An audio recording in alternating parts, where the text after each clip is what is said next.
Nekdanji slovenski poslanec v Evropskem parlamentu Zoran Thaler bo moral plačati visoko denarno kazen in konce tedna preživljati v zaporu. Poleg tega pa 5 let ne bo smel opravljati nobene javne službe. Tako se je dogovoril s sodiščem. Thaler je namreč priznal, da je sprejel podkupnino, ki so mu jo pod pretvezo, da lobirajo za neko podjetje, ponudili novinarji. Lobiranje? Kaj je to in kdo so lobisti? Podrobno pod lupo. Tovarna Odsev izdeluje kresničke. Da bi jih lahko prodali čim več, direktor pomisli. Vlada pripravlja nov zakon o varnosti v cestnem prometu. Če bi bile kresničke obvezne za vse pešce, bi jih naša tovarna prodala mnogo več. Tako bi lahko veliko zaslužili. Zakone pa sprejemajo politiki v državnem zboru. Ker jih direktor tovarne kresničk ne pozna, najame lobista. Lobist zastopa koristi tovarne. Njegova naloga je prepričevati ljudi, ki sprejemajo odločitve.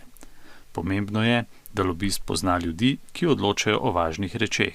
Lobist se torej sestane s politikom in mu predlaga. Če bi bile kresničke po zakonu obvezne, bi bili pešci bolj varni, zato je pomembno, da takšen zakon predlagate in zanj glasujete. Temu pravimo lobiranje. Pri lobiranju pa veljajo določena pravila. Lobist ne sme lagati ali ponujati daril, saj bi v tem primeru šlo za podkupovanje oziroma korupcijo. Pravila pa veljajo tudi za politika, ki mora stik z lobistom prijaviti in opozoriti na morebitne nepravilnosti.